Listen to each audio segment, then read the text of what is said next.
Good morning students. आज मैं आपको न्यूमेरिकल एनालिसिस में अपना लेक्चर 4 पढ़ा रही हूँ। लास्ट लेक्चर में मैंने आपको बताए थे अंतर संकारकों के गुणधर्म तथा संबंध। ठीक है, अब इस वाले में मैं बताऊंगी आपको फलन के किसी मान को अंतर सारणी के अग्रग पद तथा अग्रग अंतरों के पद में व्यक्त करना। जैसे मैंने आपको पिछले लेक्चर फर्स्ट में बताया था, एक सारणी बनाई थी, तो उसमें जो हमें अंतर अग्रग पद, जो आगे वाला पद पूछा था, उसको तथा उसके पदों के रूप में बताना था, उसका मान बताना था अग्रग पद का, उसके अंतर संकारकों का मान बताना था। अब हमें क्या करना है, एक फॉर्मूला होगा, उसके थ्रू हमको उस पद का कैसे मान निकालना है। उसमें तो क्या कंटिन्यूशन में आता रहता था, 1 2 3 4 5 और छठे पद का मान याद करो। इसमें हमें कोई सा भी पद दे देंगे, है ना। जैसे 5 वैल्यूज़ दिए है तो हमें 7वें पद की वैल्यू, 9वें पद की वैल्यू इस टाइप से पूछ सकते थे, है ना। तो देखो फॉर्मूला क्या आता है, F of A plus N H is equals to F of A plus N C one delta of F of A, N C two delta two F of A, up to son N C N तो 1 हो गया, delta N F of A. इसको हम इस तरीके से भी represent कर सकते हैं, Y A plus N H Y of A, N C one delta of Y of A, Y बराबर एफ ऑफ ए ही तो होता है, N C two delta two Y of A up to सोन delta N Y of A. ठीक है, example बताती हूँ, एग्जाम्पल से, और इसको बोलते हैं अग्रगामी अंतर सूत्र। अग्रगामी अंतर सूत्र ये बहुपद के लिए भी यूज़ होता है, एन सी एन, ये बहुपद के लिए एक यूज़ होता है, क्योंकि ये एन किसका बहुपद है, ये वाई ए, ये जो वाई ए है F of A plus N H है, कितने घात का बहुपद है, एन घात का एक बहुपद है।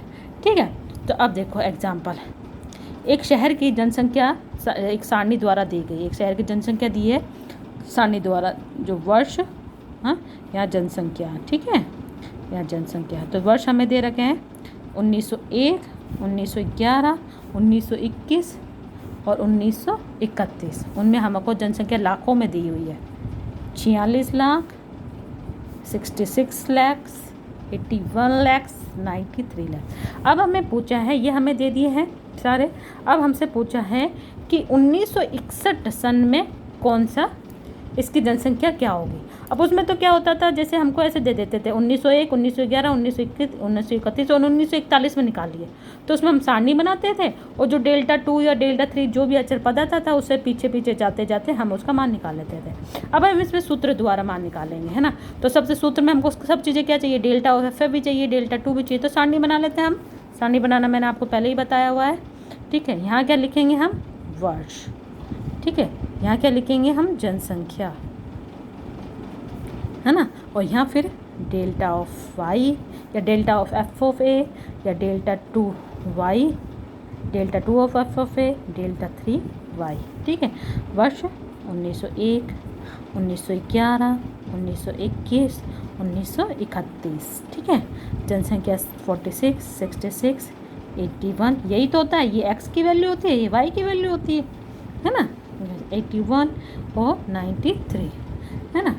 अब देखो डेल्टा वाई क्या होता है, प्रथम दो वालों का अंतर, इसमें से इसका अंतर निकालो क्या होगा, फिर नेक्स्ट वाला इन दोनों का अंतर क्या आएगा 15, फिर इन दोनों का अंतर क्या आएगा 12। डेल्टा 2 वाई क्या होता है, डेल्टाओं का अंतर, इन दोनों का अंतर, फिर इन दोनों का अंतर, इन दोनों का अंतर -5, फिर इन दोनों का अंतर -3, फिर नेक्स्ट डेल्टा 3 क्या होता है, डेल्टा 2 का अंतर, इसमें से इसको अंतर, तो क्या आ जाएगा 2 -3 + 5, है ना, तो ये आ जाएगा 2। तो डेल्टा 3 तक ही आ रहा है अपना, है ना। तो ये अपने, अब अपन सूत्र लगाते हैं, सूत्र क्या बनेगा इसमें, वाई 1900, सॉरी यहाँ लगे, हाँ करती हूँ, नेक्स्ट वाले पेज पर करती हूँ मैं, क्या किसकी वैल्यू निकालनी है हमको, वाई 1961 की।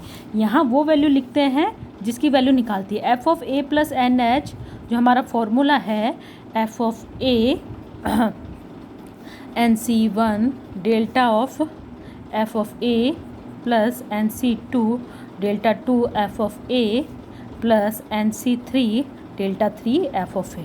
बाकी वैल्यूज़ है ही नहीं हमारे पास, डेल्टा 3 तक की वैल्यूज़ निकली है सारणी में, तो ये वाला सूत्र लगेगा इसमें। ठीक है, अब ये जो पद होता है, ये वो होता है जो हमें निकालना है, फाइंड आउट करना है।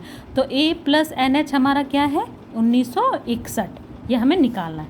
अब एन की वैल्यू हमें नहीं पता, ए ए होता है प्रथम पद, जैसे कि हम पढ़ चुके हैं, हमारे छोटी क्लासों में पढ़े हैं समांतर श्रेणी और गुणोत्तर श्रेणी। प्रथम पद a+n-1 × h इस टाइप से होता था ना, तो ए हमारा प्रथम पद। तो यहाँ प्रथम पद क्या है हमारा 1901।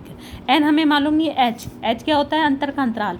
तो क्या है यहाँ पर 1901, 1911, 1921, 1931। अंतर का अंतराल घटा के देखो क्या आएगा, क्या है 10 है ना। तो n × 10 = 1961। इसे n की वैल्यू आ जाएगी और हम सूत्र में आराम से रखें। सूत्र में देखो हमें f(a) चाहिए, NC1 n चाहिए, डेल्टा f(a) चाहिए, डेल्टा 2 है ना। तो n की वैल्यू ज़रूरत है ना, तो यहाँ से निकाल लो। 1901 इधर ले गया, 10n = 1961 में से इसको माइनस करेंगे तो क्या आ जाएगा 60। It implies n = 6। n की वैल्यूज आ गई। अब हमारा सूत्र लगा लिखो, y 1961 फर्स्ट f(a) हमारा क्या है, यहाँ से निकाल सकते हैं सारणी से f(a) यानी y, सारणी से f(a) y बराबर f(a) ही तो होता है ना। तो f(a) हमारा क्या है 46। तो y सबसे पहले तो y 1901 प्लस n की वैल्यू लिख देते हैं 6c1 डेल्टा ऑफ f(a) क्या है डेल्टा ऑफ y a क्या है 1901 plus 6c2 delta 2 y 1901 plus 6c3 delta 3 1901 है ना। ठीक है, y 1901 है ना। इट इम्प्लाइज, इसका बाद में यहाँ लिख रही हूँ, ठीक है। तो y 1961 y 1900 f(a) की वैल्यू क्या है 46 प्लस 6c1 की वैल्यू 6 फैक्टोरियल 6 अपॉन में फैक्टोरियल 1 इंटू फैक्टोरियल 6 - 5, तो कितना हो जाएगा 6 बच्चा है ना। तो 6 इंटू डेल्टा ऑफ f(a) की वैल्यू कितनी है 20 प्लस डेल्टा 2 ऑफ f(a) की वैल्यू कितनी है 15 और 6c2 की वैल्यू आ जाएगी फैक्टोरियल से, मैं आपको निकाल के बता देती हूँ अगर आपको कन्फ्यूजन हो रहा है।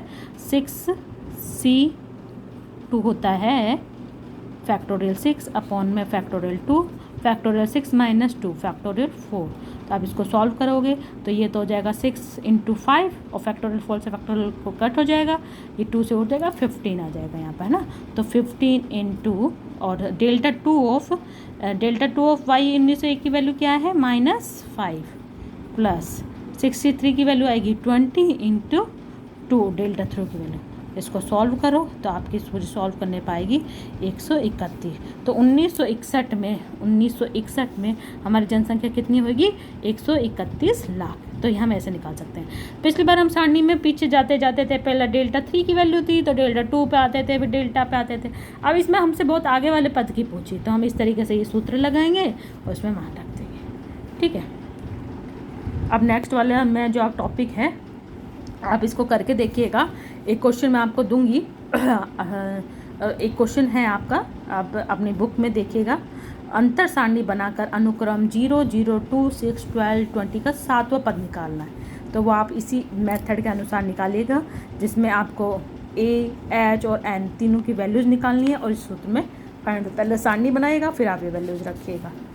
उसके बाद मैं आपको नेक्स्ट उसमें बताऊंगी अपनी अंतरकलन की मूलभूत प्रमेय, वो मैं आपको नेक्स्ट वाले अपने वीडियो में बताऊंगी। Thank you.